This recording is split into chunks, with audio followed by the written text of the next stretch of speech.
শুভেচ্ছা। আমন্ত্রণ চ্যানেল 24-এর সাপ্তাহিক আয়োজন বিভাগীয় খবরে। আজ রয়েছে চট্টগ্রাম বিভাগের ভিন্নধর্মী সব খবর, সাথে থাকছি আমি রনি দত্ত।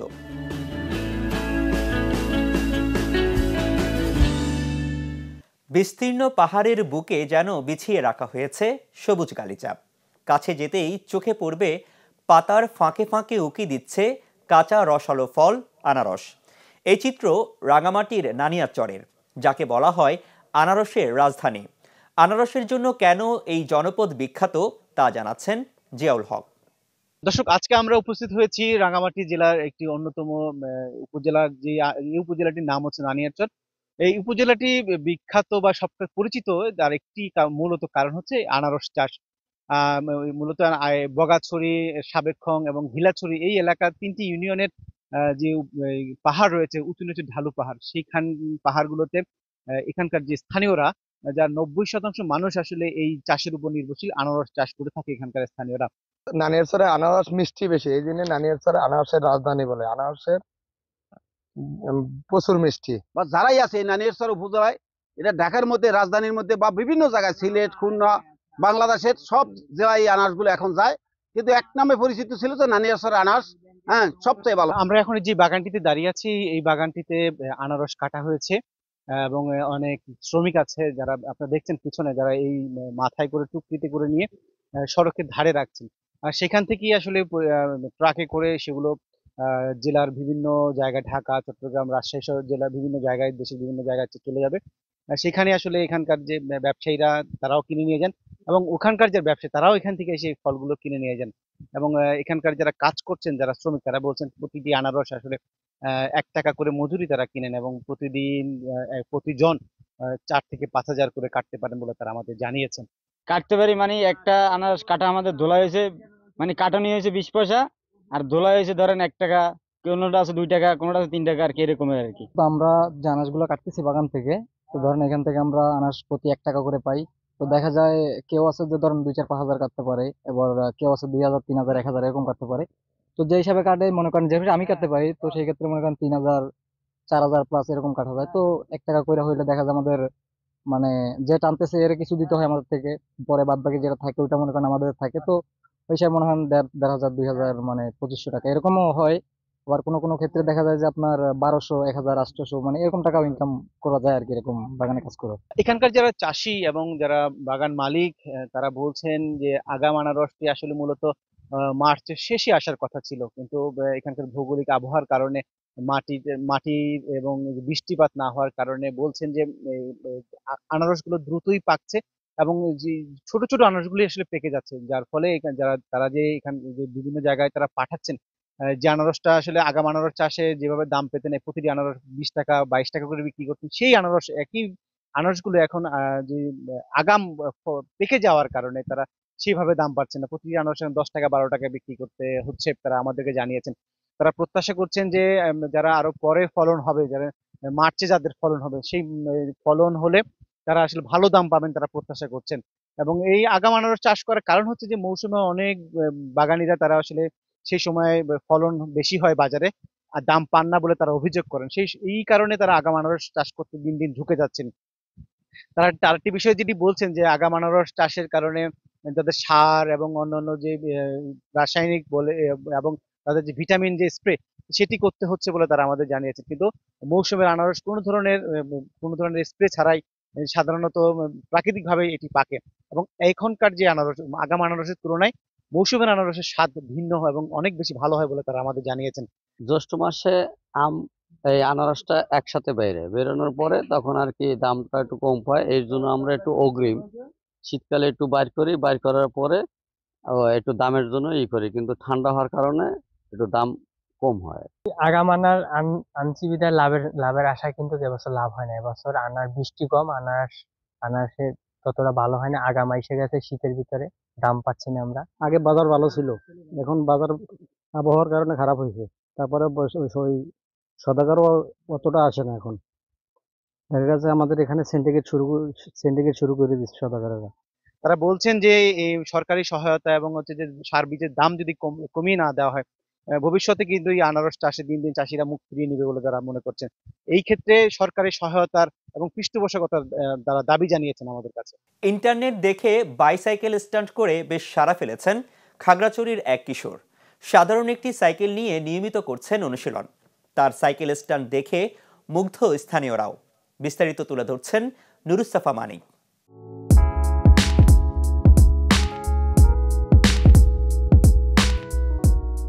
বিশ্বের বিভিন্ন দেশে বাইসাইকেল স্ট্যান্ড জনপ্রিয় খেলা হলেও বাংলাদেশে এখনও অনেকটা অপ্রচলিত। তারপরও নিজেদের মতো করে এ খেলার চর্চা করে যাচ্ছে স্বপ্নবাজ কিছু কিশোর ও তরুণ। তাদেরই একজন খাগড়াছড়ির পানছড়ি উপজেলার মানিক্কাপাড়া গ্রামের রিজেং চাকমা। মাত্র 14 বছর বয়সে ইন্টারনেট দেখে রপ্ত করেছে বাইসাইকেল স্ট্যান্ডের বিভিন্ন কৌশল। পানছড়ি সরকারি উচ্চ বিদ্যালয়ের নবম শ্রেণী পড়ুয়া এ কিশোর অবসর সময়ে বেরিয়ে পড়ে বাইসাইকেল নিয়ে। কখনো পাহাড়ি উঁচু নিচু ট্রেলে, আবার কখনো চেঙ্গি নদীর পার রক্ষা বাঁধের উপর করছে অনুশীলন। স্ট্যান্ড উপযোগী সাইকেল ও নিরাপত্তা সরঞ্জাম না থাকলেও চেষ্টার যেন কমতি নেই। স্ট্যান্ডগুলো মানে ইউটিউবে বিভিন্ন ভিডিও দেখে শিখেছি এবং মানে আরো নতুন সাইকেল কিনলে আরো ভালোভাবে করতে পারবো। এখন প্র্যাকটিস চলতেছে। আর পড়ালেখার পাশাপাশি ভবিষ্যতে সাইকেল স্ট্যান্ডে দেশের প্রতিনিধিত্ব করতে বাইরের টুর্নামেন্টে অংশ নেওয়ার ইচ্ছের কথা বলছে রিজেং। বাংলাদেশে কোনো মানে এরকম খেলার প্রতিষ্ঠান হয় না এখনো। যদি প্রতিষ্ঠান হয় এই খেলা খেলে আমি মানে বড় হয়ে বিদেশের মাটিতে যেতে চাই।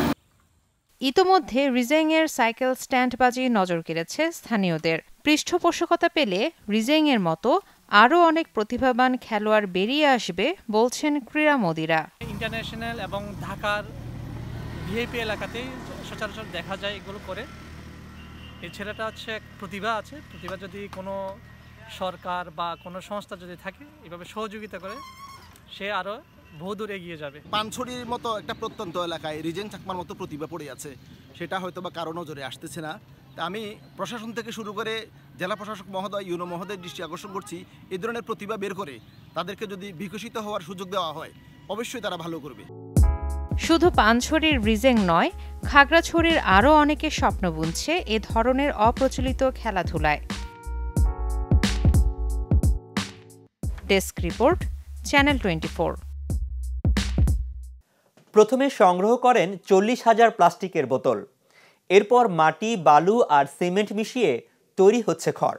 আর তাতেই একটি ঘরের স্বপ্ন পূরণ হতে চলেছে চাঁদপুরের দেলোয়ার হোসেনের। 2 কক্ষের ব্যতিক্রমী এই ঘর নির্মাণে তার খরচ 2 থেকে 2.5 লাখ টাকা। বিস্তারিত তুলে ধরছেন আল ইমরান শোভন। কোনো কিছুই ফেলনা নয়। আমাদের চারপাশে যেসব প্লাস্টিক জাতীয় যেসব জিনিসপত্র রয়েছে প্রতিনিয়ত আমরা ব্যবহার করে ফেলে দিই। এইসব জিনিসই সমাজে এক ধরনের লোক রয়েছেন যারা এইসব সংগ্রহ করে জীবিকা নির্বাহ করে থাকেন। তেমনি চাঁদপুরের ফরিদগঞ্জ উপজেলার মিরপুর এলাকার বাসিন্দা দেলোয়ার, তিনি তার একটি স্বপ্ন ছিল দীর্ঘদিনের, নিজে একটি বাড়ি করবেন, কিন্তু দরিদ্র পরিবারের পক্ষে সেই বাড়িটি তার স্বপ্নই থেকে যায়। অবশেষে তিনি তার পেশার সাথে সামঞ্জস্য রেখে সেই কষ্টার্জিত যেসব মানুষের ফেলে দেয়া প্লাস্টিক জাতীয় বোতল উনি সংগ্রহ করে সেই বোতল দিয়ে উনি তার স্বপ্নের বাড়ি নির্মাণের তিনি ইতিমধ্যে উদ্যোগ নিয়েছেন এবং কার্যক্রমও শুরু করেছেন। আসলে এই বাড়িটা করার স্বপ্ন ছিল, আমার একটা ভালো একটা বাড়ি করার স্বপ্ন ছিল, কিন্তু আমি গরিব হওয়ার কারণে দেখা যায় রড সিমেন্ট ইট দিয়ে বাড়ি করা সম্ভব না। তাই আমার ব্যবসা হচ্ছে বাঙালি ব্যবসা, আর ব্র্যান্ডে আইলো যে নতুন কিছু করার। চিন্তা করলাম বোতল দিয়ে একটা বাড়ি করার চেষ্টা করি। এখন বোতল দিয়ে কাজ ধরি, দেখলাম যে অরিজিনাল বিল্ডিং এর থেকে 50% খরচ কম এ বাড়িতে। এটা হচ্ছে মূল উদ্দেশ্য। আমার স্বপ্ন পূরণ হইব, এমনকি সুন্দর একটা দেখা যাইতেছে ফেলে দেওয়া জিনিস বা নোংরা জিনিস দিয়ে একটা বাড়ি করলে অনেক সুন্দর দেখা যাইব। এমনকি দূর দূরান্ত থেকে অনেক মানুষ আসে এই বাড়িটা দেখার জন্য। তবে সবাই দোয়া করবেন যাতে বাড়িটা পুরো ফুল সুন্দরভাবে ফুটে তুলতে পারি। আমি বোতলের ভিত্তি বালু দিয়ে কাজ করতেছি এবং দীর্ঘদিন সময় লাগবো, গরিব মানুষ ওই হিসাবে কাজ করতেছে। অনেক জায়গায় দেখছে, মোবাইলের মধ্যে দেখছে, এই হিসাবে কাজ করতে আছে। বোতলগুলা কিনে তিনি ইয়া করতে আছে, সবকিছু পুরাইতে আছে, তারপর বোতলে বালু আর মাছ তৈরি খরচ আমি করতে আছি এই কাজ। থাকতে পারে ধরেন না আরো অন্তত 1 বছর খানি লাগবে, বোতল যোগাইতে হবে, তো তারপর বালু ভরতে হবে, কাজ করতে হবে, বহুত কিছু আছে।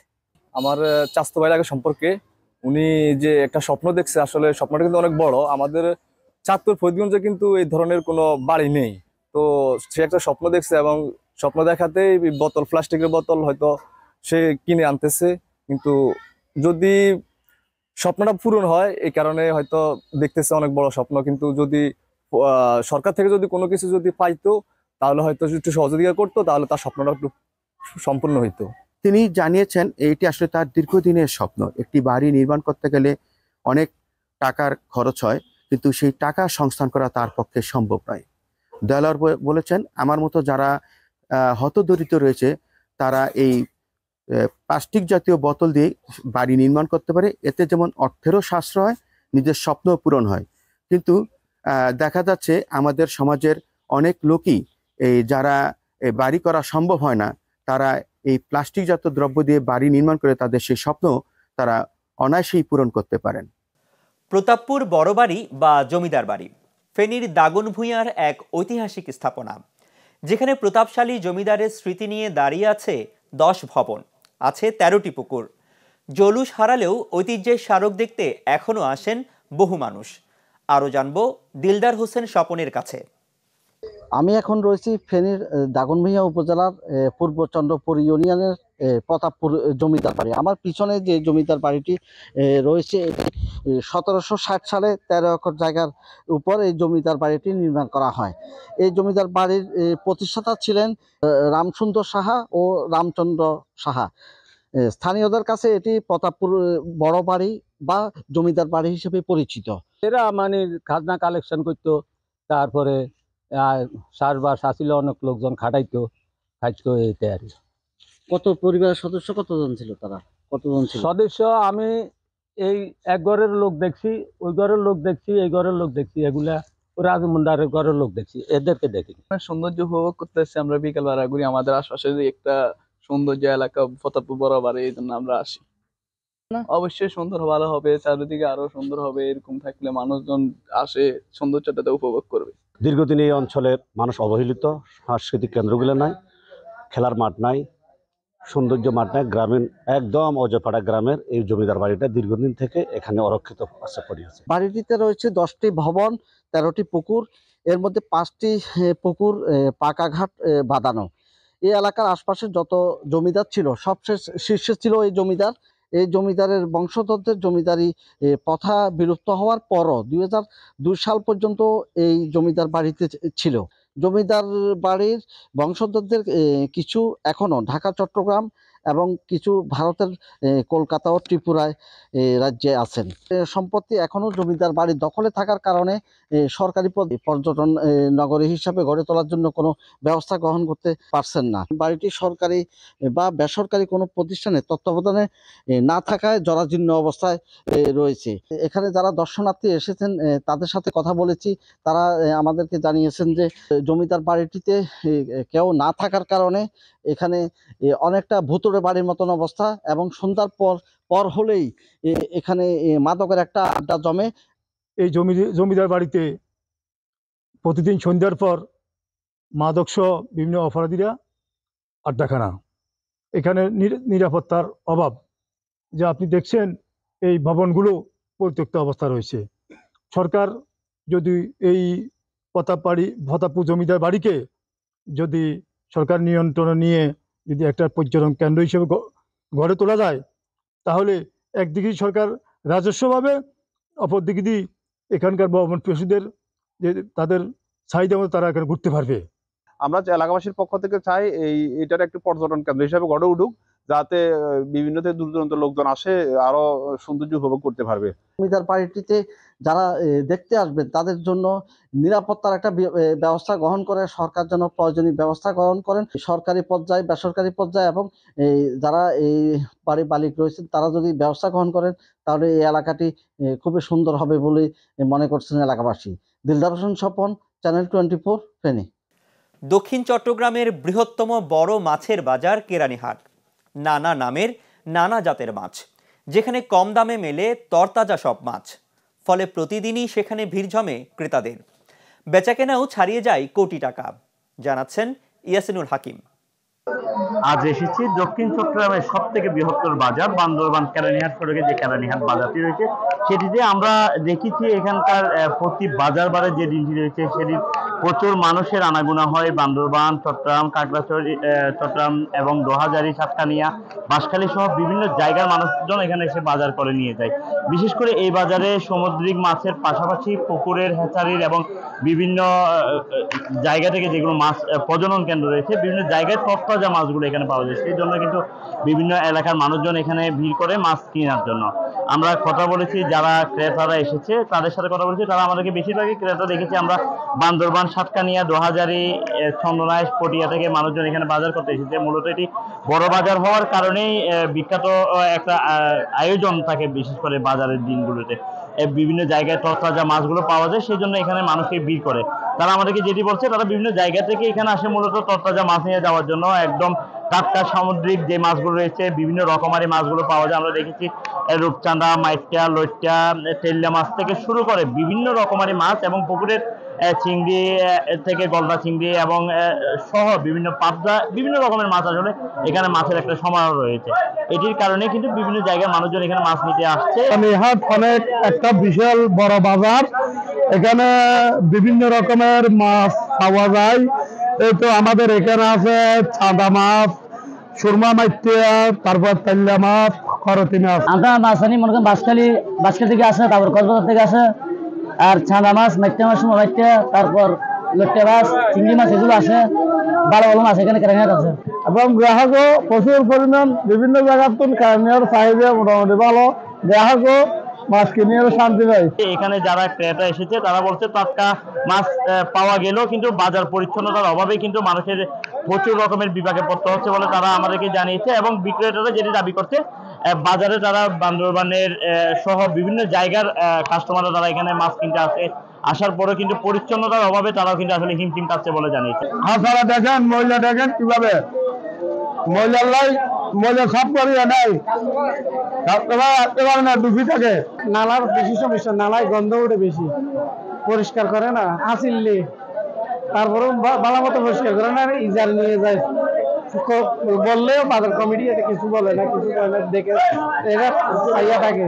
আমরা দীর্ঘদিনে 30 বছরের ব্যবসায়ী এখানে বাজারটা আমরা অনেক কষ্ট করে প্রতিষ্ঠা করছি। এখন ঘরে চাল নাই, টিন নাই, অনেক দূর থেকে মাছ কেনার জন্য আসে। বৃষ্টি হইলে ওখান থেকে ঘুরে ফেরা রাখে দেয়, নিচে পড়ে, বৃষ্টির জন্য লোক কাস্টমার আসতে পারে না। বাঁশখালী থেকে কক্সবাজার থেকে একেবারে ফ্রেশ মাছ এখানে আসে বাজার বারে, সেজন্য বাজার মাছটা কিনলে আমাদের ফ্রেশ মাছ পাওয়া যায়। সেই হিসেবে আমরা রবিবার আর বুধবারে বাজারে আসি।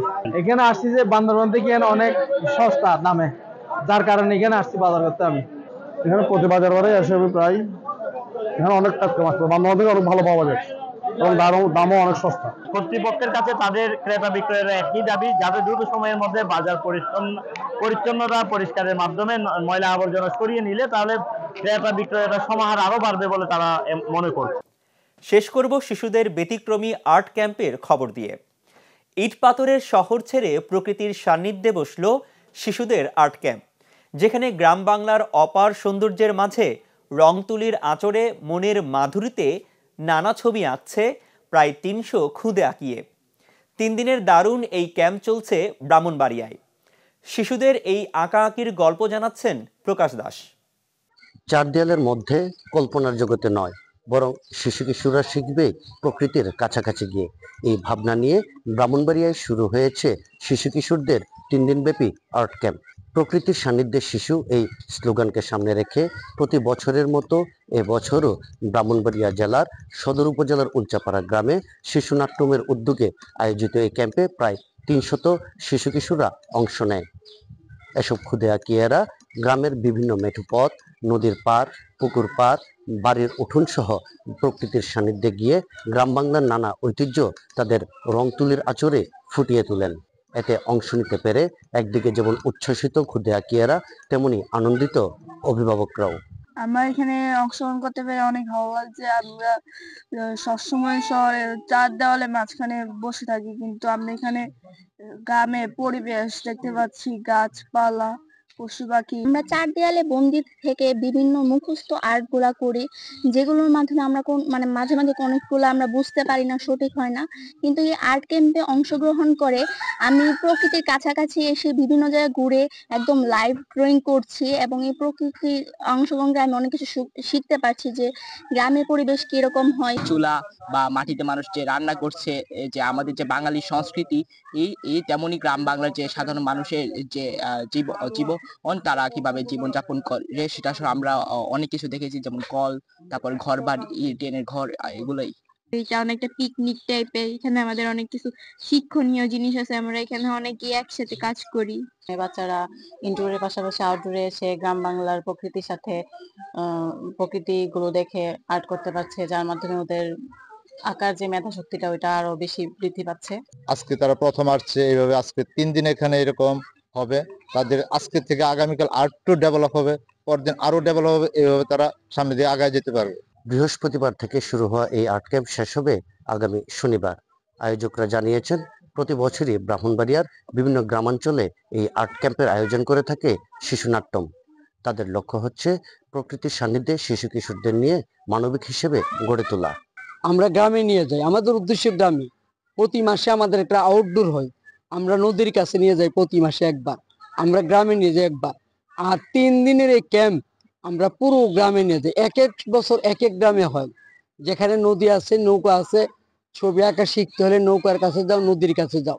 আমাদের ছেলেমেয়েরা মানবিকভাবে, এবং গ্রাম যে আমাদের প্রাণ, এটি তাদেরকে মানে ঢুকিয়ে দেওয়া হয়। গ্রাম ছাড়া কোনো কিছু নেই। শহর হচ্ছে শক্ত মন মানসিকতার ভাবে আমরা গড়ে উঠছি। সেই শক্ত মন মানসিকতা ইট পাথরের গাঁথনি থেকে আমরা বেরিয়েছি। এখন কোনো উঠান নেই বাড়িতে। ছবি আঁকার যে বিষয়গুলো থাকে, ল্যান্ডস্কেপ, রিভারস্কেপ, এখন ল্যান্ডস্কেপ, রিভার্স, এই বিষয়গুলো বোঝানোর জন্য হচ্ছে আমরা এই প্রকৃতিতে আসা। রিভারস্কেপ যেরকম নদীর কাছে নদী, নৌকা, গাছপালা এগুলো নিয়ে আঁকা, আর ল্যান্ডস্কেপ ঘর থাকবে, গাছ থাকবে, পশু পাখি থাকবে, এইগুলা নিয়ে হচ্ছে ওদেরকে একটা ছোট্ট ধারণা দেওয়ার জন্য আসলে এই গ্রামে আসা। আমরা পুরো বিষয়টাকে বাচ্চাদেরকে একদম চোখের সামনে দেখে আঁকার মাধ্যমে যেই বিষয়টা চলে আসবে, মানে একটা বাচ্চা নিজস্ব চিন্তা ভাবনাটাকে বিকশিত করার জন্য আসলে এই আর্ট ক্যাম্পটির আয়োজন। শিশু ও কিশোরদের মেধা ও মননশীলতার বিকাশের পাশাপাশি তাদেরকে মানবিক হিসেবে গড়ে তুলতে এমন আয়োজনের ধারাবাহিকতা অব্যাহত থাকবে, এমনটাই প্রত্যাশা সকলের। ব্রাহ্মণবাড়িয়া থেকে প্রকাশ দাস, চ্যানেল 24। দর্শক, এই ছিল আজকের আয়োজন। চট্টগ্রাম বিভাগের ভিন্নধর্মী সব খবর নিয়ে আবারও হাজির হব আগামী শুক্রবার একই সময়ে। সবাই ভালো থাকুন, সুস্থ থাকুন।